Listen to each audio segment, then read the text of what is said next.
হরে কৃষ্ণা, রাধে রাধে বন্ধুরা। এখানে প্রত্যেকটা সাইজের উলেন টপ আপনারা কিন্তু আমার ইউটিউব চ্যানেলে পেয়ে যাবেন।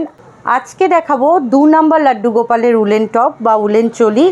যদি আপনাদের লাড্ডু গোপালের হাইট হয় 3 ইঞ্চ, লাড্ডু গোপালের হাইট যদি 3 ইঞ্চ হয়, তবে আজকের টিউটোরিয়াল ভিডিওটা কিন্তু একদম আপনাদের বাড়ির লাড্ডু গোপালের জন্য। 0 নাম্বার থেকে 10 নাম্বার লাড্ডু গোপালের উলেন টপ বা উলেন চলির ভিডিও আপনারা আমার প্লেলিস্টে পেয়ে যাবেন। দেখবেন একটা প্লেলিস্ট ক্রিয়েট করা আছে অল সাইজ উলেন টপ বলে, সেখানে প্রতিটা সাইজের উলেন টপ আপনারা সার্চ করলেই পেয়ে যাবেন। আমি এখানে 2mm ক্রশিয়া হুক ইউজ করব আর 4 প্লাই উল ইউজ করব। ফার্স্টেই একটা সিম্পল নট তৈরি করে নেব।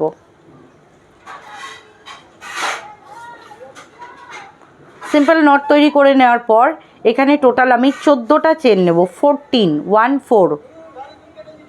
চেন 1 2 3 4 5 6 7 8 9 10 11 12 13 14 14টা আমি সিঙ্গেল চেন তৈরি করে নিলাম। এবার লাস্ট ঘরটায় আমি হাত রাখবো। এইভাবে লাস্ট ঘরটায় হাত রেখে 1 2 and 3 তিনটে চেন নিলাম। এটা একটা ডাবল ক্রোশেই কাউন্ট হবে। যেখানটা হাত রেখেছিলাম এই 4th নাম্বার ঘরে, এখানে গিয়ে এটাকে আমি ডাবল ক্রোশিয়া করে দেব। তাহলে 14টা চেন নিলাম আর এই একটা তিনটে চেন নিয়ে একটা ডাবল ক্রোশিয়া বাড়ালাম, তাহলে টোটাল হলো 15টা। এটা আমি যেখানে জয়েন করলাম ঠিক সেম জায়গাতে আরও একটা ডাবল ক্রোশিয়া বুনবো। নেক্সট ঘরে যাব, গিয়ে এখানে একটা ডাবল ক্রোশিয়া করব আর সেম ঘরে আরও একটা ডাবল ক্রোশিয়া করব। আমরা প্রতিটা ঘরে আমি এইভাবে দুবার করে ডাবল ক্রোশিয়া করব। খালি লাস্টের ঘরে আমি একবার বুনবো আর প্রত্যেকটা ঘরে আমি দুবার করে বুনবো। দেখুন একদম লাস্টে চলে এলাম। প্রত্যেকটা ঘরে আমি দুবার করে ডাবল ক্রোশিয়া বুনেছি আর লাস্টে চলে এলাম। লাস্টের ঘরটাতে আমি একটা ডাবল ক্রোশিয়া বুনবো। তাহলে এই রাউন্ডটা আমার কমপ্লিট হবে টোটাল 28 ডাবল ক্রোশিয়া দিয়ে। আমরা এখানে টোটাল 14টা ঘর নিয়েছিলাম। 14টার মধ্যে প্রত্যেকটা ঘরে তো আমি দুবার করে ডাবল ক্রোশিয়া বুনলাম, খালি একটা ঘরে একটা ডাবল ক্রোশিয়া বুনলাম। তাহলে 14 থেকে একটা ঘরে একটা ডাবল ক্রোশিয়া বুনলে থাকে হলো 13টা ঘর। 13 দুগুণে হয় 26টা, আর এই একটা বুনেছি 27। আর লাস্টের আমি তিনটে চেন নিয়ে একটা ডাবল ক্রোশিয়া বাড়িয়েছিলাম, টোটাল হলো 28। 27 + 1 28। এবার আমি নেক্সট রাউন্ডে যাব। 1 and 2 দুটো চেন নিলাম, এটাকে টার্ন করে দেব। দেখুন এই দুটো চেন নিলাম। এই রাউন্ডটা আমার টোটাল হাফ ডাবল ক্রোশিয়া রাউন্ড হবে। দুটো চেনকে আমরা একটা হাফ ডাবল ক্রোশিয়াই কাউন্ট করব। নেক্সট ঘরে যাব, নেক্সট ঘরে গিয়ে এখানে একটা হাফ ডাবল ক্রোশিয়া বুনলাম, তাহলে একটা হাফ ডাবল ক্রোশিয়া আরেকটা বুনলাম, দুটো হলো। 3rd নাম্বার ঘরে গিয়ে আমি দুবার হাফ ডাবল ক্রোশিয়া বুনবো।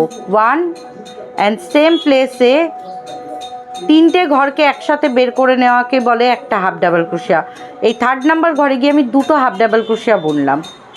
নেক্সট ঘরে এই বুনবো একটা হাফ ডাবল ক্রোশিয়া, তারপরের ঘরে বুনছি একটা হাফ ডাবল ক্রোশিয়া, আর 3rd নাম্বার ঘরে গিয়ে আমি দুটো হাফ ডাবল ক্রোশিয়া বুনবো। 1 বুনলাম আর এই একটা বুনলাম 2। আরেকবার দেখিয়ে দিচ্ছি।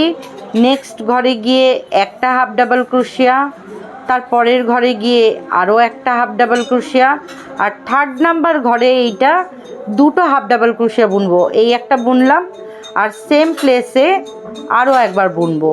এই হলো দুবার। তো এই রাউন্ডটা আমাদের টোটাল 37 হাফ ডাবল ক্রোশিয়া দিয়ে কমপ্লিট হবে। আমাদের এই রাউন্ডে টোটাল 9টা হাফ ডাবল ক্রোশিয়া বাড়বে। আমাদের 28 হাফ ডাবল ক্রোশিয়া ছিল আর এখন 9টা বাড়বে, টোটাল হবে 37। 28 + 9 হয় 37। দেখুন এই রাউন্ডটা আমার টোটাল 37 হাফ ডাবল ক্রোশিয়া দিয়ে কমপ্লিট হলো। এবার আমরা নেক্সট রাউন্ড বুনবো। 1 2 and 3 তিনটে চেন নিলাম, ওয়ার্কটাকে টার্ন করলাম। ফার্স্টের ঘরটা দিয়ে আমরা তিনটে চেন বুনলাম, এটা একটা ডাবল ক্রোশিয়াতে কাউন্ট হয়। এই ঘরটা দিয়ে কিন্তু আর বুনবো না, এই নেক্সট ঘরে যাব, কারণ এই ঘরটা দিয়ে আমাদের এই তিনটে চেন উঠেছে। নেক্সট ঘরে গিয়ে একটা ডাবল ক্রোশিয়া বুনবো। এই 3টে চেন একটা ডাবল ক্রোশিয়া কাউন্ট হলো, আর এই একটা বুনলাম 2টো। নেক্সট ঘরে গিয়ে বুনছি 3টে, নেক্সট ঘরে বুনলাম একটা 4টে ডাবল ক্রোশিয়া, নেক্সট ঘরে 5 ডাবল ক্রোশিয়া, নেক্সট ঘরে এই হয়ে গেল 6 ডাবল ক্রোশিয়া। 6টা ডাবল ক্রোশিয়া আমরা বুনে নিলাম। এবার আমরা এখানে লাড্ডু গোপালের হাতের জায়গাটা ছাড়বো। এখানে আমরা টোটাল 8টা ঘর ছেড়ে দেবো। 8 ঘর স্কিপ করে 9 নাম্বার ঘরে মানে 9 নাম্বার ঘরে গিয়ে আমরা একটা ডাবল ক্রোশিয়া বুনবো। যেমন এই দেখুন 1 2 3 4 5 6 7 8 ছেড়ে দিলাম 8টা ঘর। এই 9 নাম্বার ঘরে গিয়ে আমরা একটা ডাবল ক্রোশিয়া বুনবো। এখানে ঘুরিয়ে নিলাম এটাকে। এবার দেখুন একটা তো বোনা হয়ে গেল এখানে ডাবল ক্রোশিয়া।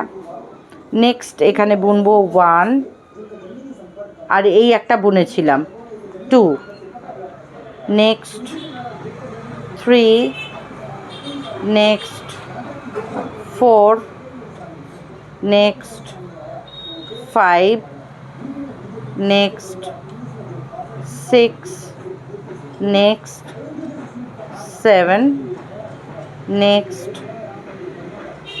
8, আর লাস্ট এই বুনবো হলো 9। 9টা ডাবল ক্রোশিয়া আমরা মিডিলে বুনলাম। আবার আমরা হাতের জায়গাটা ছাড়বো 1 2 3 4 5 6 7 8। 8টা ঘর ছেড়ে 9 নাম্বার ঘরে গিয়ে আমরা এখানে একটা ডাবল ক্রোশিয়া বুনবো। এটাকে ঘুরিয়ে নেব এইভাবে। একটা তো বোনা হয়ে গেল আমাদের। নেক্সট বুনবো 2,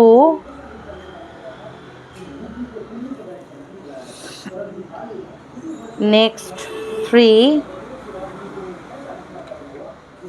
নেক্সট 4, নেক্সট 5, অ্যান্ড নেক্সট এই বুনবো হলো 6। তাহলে এই রাউন্ডটা আমরা পুরো কমপ্লিট করলাম। এখানে আমাদের টোটাল ঘর হলো, এই দিকে হলো 6টা, এই দিকে হলো 6টা, 6 6 12, আর মিডিলে হলো 9টা। 12 আর 9 হয়ে যায় 21। এবার আমরা নেক্সট রাউন্ড করব 1 2 অ্যান্ড 3। 3টে চেন নিলাম, এটাকে ঘুরিয়ে নিলাম এইভাবে। নেক্সট ঘরে এই ঘরটা দিয়ে তো 3টে চেন উঠলো, এই ঘরে আর বুনবো না। নেক্সট ঘরে যাব, নেক্সট ঘরে গিয়ে একটা ডাবল ক্রোশিয়া বুনবো, নেক্সট ঘরে গিয়ে একটা ডাবল ক্রোশিয়া বুনবো। এইভাবে আমি প্রত্যেকটা ঘরে 21 ঘরে এক রাউন্ড আমরা ডাবল ক্রোশিয়া বুনবো। দেখুন আমার এন্ডিং হয়ে গেল। এবার আমি সুতোটাকে করব কাট। এখানে লাস্টে এন্ড করে একটা চেন করে নিয়েছি। এবার যত এই আননেসেসারি সুতোগুলো আছে এগুলো যে কোনো একটা জায়গায় এইভাবে আমরা ইনসার্ট করে নেব। তারপর কিন্তু সুতোটাকে কাট করব। হুট করে আমরা সুতোটাকে কিন্তু কেটে দেব না। যে কোনো জায়গায় একটু ক্রস ক্রস করে আপনারা সুতোটা এইভাবে ইনসার্ট করে নেবেন। তো দেখুন আজকের মতো টিউটোরিয়ালটা এখানেই এন্ড করব। আর আপনাদের ভিডিওটা কার কেমন লাগলো, কে কে বানালেন অতি অবশ্যই কিন্তু জানাতে ভুলবেন না। আজকের মতো টিউটোরিয়াল ভিডিওটা এখানে এন্ড করছি। নেক্সটে দেখা হচ্ছে অন্য কোনো টিউটোরিয়াল ভিডিও নিয়ে বা লাড্ডু গোপাল সেবা নিয়ে আপনাদের সাথে। আজকের মতো এখানে বিদায় নিলাম। সকলে ভালো থাকবেন। জয় রাধে, হরে কৃষ্ণা।